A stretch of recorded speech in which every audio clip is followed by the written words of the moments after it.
ఉన్నాడు. నువ్వు 10 ఏళ్ళు మీరు మినిస్టర్గా ఉన్నారు.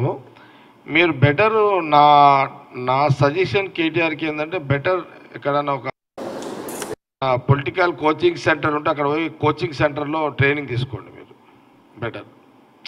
ఇప్పుడు మనము కొంత చరిత్రని కాదనైతే అనలేం కదా, చరిత్రలో జరిగిన నిజాలనైతే కాదనలేం కదా. ఏంది ఆ నిజం? ఏంది? రాజీవ్ గాంధీ ఒక నిజం. రాజీవ్ గాంధీ దేశ ప్రజల కోసం, దేశ ప్రజల పాలసీ మ్యాటర్లో డిసిషన్ తీసుకునే దాంట్లో దేశ ప్రజల కోసము బలిదానం కాబడ్డాడు అనేది నిజం. దేశ ప్రజలు సాక్షిగా మరి ఆ రోజు మిలిటెంట్లు మరి ఆయనని బ్లాస్ట్ చేసి చంపడం నిజమే కదా. ఇప్పుడు ఈ నిజాన్ని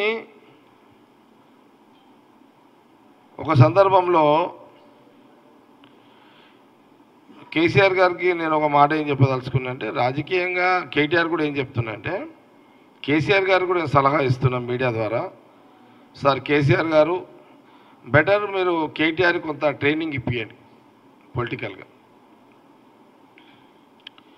ఇప్పుడు నేను ఒక వీడియో మీకు వీడియో చూపిస్తాను. మీకు కేటీఆర్ గారు రాజీవ్ గాంధీ గారి స్టాచ్యూని సెక్రటేరియట్ ముందు పెట్టొద్దు, పెడితే తీసేస్తాము అని, స్టాచ్యూని మీ గవర్నమెంట్ వస్తే మీరు తీసేస్తామని నువ్వేదో అన్నావు. తెలంగాణ ప్రజలు మాకు 5 సంవత్సరాలు కాంగ్రెస్ పరిపాలన, మీరు ప్రజల పరిపాలన చెయ్యండి అని కాంగ్రెస్ పార్టీకి మాకు అవకాశం ఇచ్చారు. సోనియా గాంధీ, రాహుల్ గాంధీ, మల్లికార్జున ఖార్గే గారు, ప్రియాంక గాంధీ గారు కలిసి రేవంత్ రెడ్డి గారిని సీఎంగా చేయడం జరిగింది. ఇది క్లియర్గా. ఇంకా 4 సంవత్సరాల 4 నెలలు ముఖ్యమంత్రి, రాష్ట్రానికి కాంగ్రెస్ పార్టీ ముఖ్యమంత్రిగా రేవంత్ రెడ్డి ఉంటాడు.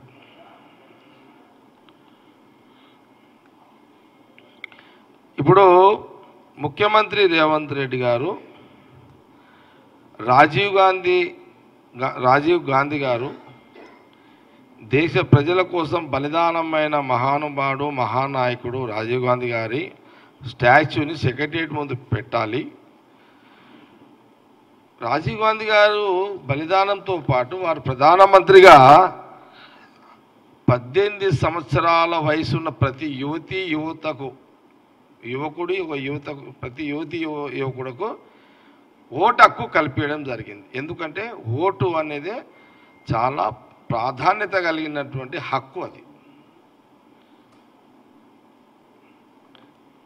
అది 18 ఏళ్ళ వయసుకే హక్కు ఇచ్చిండు. నేను ఇంకో మాట చెప్తున్నా, కేటీఆర్ గారికి ఒక మాట ఏం చెప్తున్నా అంటే, మీరు సాఫ్ట్వేర్ జాబా? కేటీఆర్ జాబ్ అమెరికాలో చేసింది సాఫ్ట్వేర్ కదా. మీరు మంత్రి కాకముందు, మీ ఆయన సీఎం కాకముందు మీరు సాఫ్ట్వేర్ ఉద్యోగి. ఈ సాఫ్ట్వేర్ ఉద్యోగి టెక్నాలజీ, ఈ ఐటీ టెక్నాలజీ ఇది తెచ్చింది ఎవరు? ఆ రోజు ఈ దేశంలో తీసుకొచ్చి దాన్ని డెవలప్ చేసింది ఎవరు? దట్టు ఉమ్మడి రాష్ట్రంలో తీసుకొచ్చి చేసింది ఎవరు? రాజీవ్ గాంధీ గారు ప్రధానమంత్రి. ఆ రోజు ముఖ్యమంత్రి ఎవరు? నెదురుమల్లి జనార్దన్ రెడ్డి గారు. ఆయన ఇంట్రడ్యూస్ చేసిన ఐటీ టెక్నాలజీ, మరి ఆయన తెచ్చిన టెక్నాలజీ నువ్వు చదువుకొని నువ్వు ఉద్యోగం పోయి ఇది కూడా మర్చిపోయినావా కేటీఆర్ గారు? మీరు మనం ఎట్లా, మనం హిస్టరీని మర్చిపోతే ఎట్లా మీరు? ఇప్పుడు చూడండి, గ్రామాభివృద్ధి కోసం పంచాయతీరాజ్ చట్టం తీసుకొచ్చిండు. ఆ చట్టంలో మహిళలు 50% మహిళలకు ఆ చట్టం ఏంది? సర్పంచులు లోకల్ బాడీ ఎలక్షన్లలో నిధులు కూడా అక్కడి నుంచే ఖర్చు పెట్టుకునే ఒక డబ్బులు కూడా గ్రామ పంచాయతీకి డైరెక్ట్గా సెంట్రల్ గవర్నమెంట్ నుంచి స్టేట్ గవర్నమెంట్ నుంచి డైరెక్ట్గా గ్రామ సర్పంచ్కే డబ్బులు వస్తే ఆ డబ్బులు ప్రజలకు మౌలిక సదుపాయాలకు ఉపయోగించుకునేటందుకు ఆ రోజులలో ప్రధానమంత్రిగా ఆ రోజు చట్టాన్ని తీసుకొని చేసిన చరిత్ర రాజీవ్ గాంధీ గారిది. ఇవన్నీ ఉన్నాయి రాజీవ్ గాంధీ గారి యొక్క ప్రధానమంత్రిగా. ఇప్పుడు ఆయన రాజీవ్ గాంధీ గారు నెదురుమల్లి జనార్దన్ రెడ్డి గారు రాజీవ్ గాంధీ గారు తీసుకొచ్చిన టెక్నాలజీలోనే నువ్వు ఆయన తీసుకొచ్చిన ఇంట్రొడ్యూస్ చేసిన దాంతోటే నువ్వు ఉద్యోగం చేసినవి. ఇది కూడా మర్చిపోయి ఈ గుణాచారం కూడా లేదు, అన్ని ఈ గుణం కూడా లేదు. అంటే ధన్యవాదాలు కృతజ్ఞతలు చెప్పే గుణగణాలు కేటీఆర్కి లేనట్టుగా కనబడుతున్నది.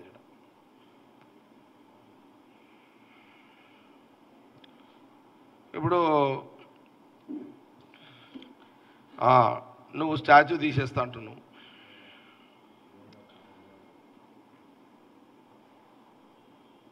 ఇక్కడ మేమేమన్నా చూసుకుంటూ కూర్చుంటాం అనుకుంటామా? కేటీఆర్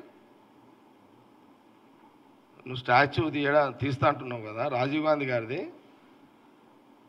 నువ్వు స్టాచ్యూ దగ్గర ముఖ్యమంత్రి రేవంత్ రెడ్డి గారు బహుశా సోనియా గాంధీ రాహుల్ గాంధీ అపాయింట్మెంట్ దొరికిన తర్వాత వాళ్ళ చేతుల మీదుగా రాజీవ్ గాంధీ గారి యొక్క స్టాచ్యూ ఆవిష్కరణ చేయాలనేది ముఖ్యమంత్రి గారు మా క్యాబినెట్ మినిస్టర్లు చేస్తున్న ప్రయత్నం. అడుగు అశోక్ గారు. ఎప్పుడు అది? తెలంగాణ తల్లి అది. ఇక మేమేమంటున్నామంటే ముఖ్యమంత్రి రేవంత్ రెడ్డి గారు మా మినిస్టర్లు కాంగ్రెస్ పార్టీ రాజీవ్ గాంధీ స్టాచ్యూ ఆవిష్కరణ సోనియా గాంధీ రాహుల్ గాంధీ చేతుల మీదుగా త్వరలో ముఖ్యమంత్రి గారు డిసైడ్ చేసి డేట్ డిక్లేర్ చేయడం జరుగుతుంది. అది ఆవిష్కరణ జరుగుతుంది. ఇప్పుడు నువ్వేమంటున్నావు? మీరు పెట్టిన స్టాచ్యూని తీస్తా అని మీరు ఏదో మాట్లాడారు. ఈరోజు 2 రకాల స్టేట్మెంట్లు వచ్చినాయి. నిన్న స్టేట్ మీద మాట్లాడుతున్నాను. నేను ఇంకా మొత్తం రాలే, ఇంకా మెల్లమెల్లంగా వస్తా, స్టెప్ బై స్టెప్ వస్తా, తొందర ఏం లేదు. ఇప్పుడు నిన్న స్టేట్ మీద మాట్లాడుతున్నాం. మరి మేమేడా నువ్వు ఎప్పుడు తీస్తావు? నువ్వు ఈ 4 సంవత్సరాల 4 నెలలు అయితే నీకు ముట్టుకోనికే రాదు. నీకు అంత దమ్ము అంత ఆ ధైర్యము నీకు లేదు, ఆ దమ్ము నీకు లేదు. అంటే నెక్స్ట్ అంటే మీ గవర్నమెంట్ వస్తుందేమో అని ఆశాభావంతో అప్పుడు తీసేస్తా అని నువ్వేదో మాటలు చెప్పినావు. తెలంగాణ ప్రజలు మీ బీఆర్ఎస్ గవర్నమెంట్ని ఎట్టి పరిస్థితిలో వచ్చే 5 ఏళ్లలో కూడా అవకాశం ఇవ్వరు. తెలంగాణ ప్రజలు స్వేచ్ఛగా ప్రశాంతంగా హాయిగా హ్యాపీగా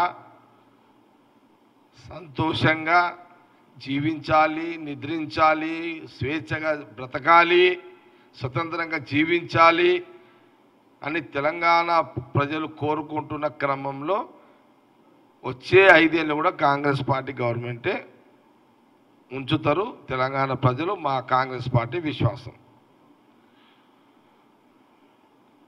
నీకు ఛాయిస్ లేదు, ఇక నో ఛాయిస్.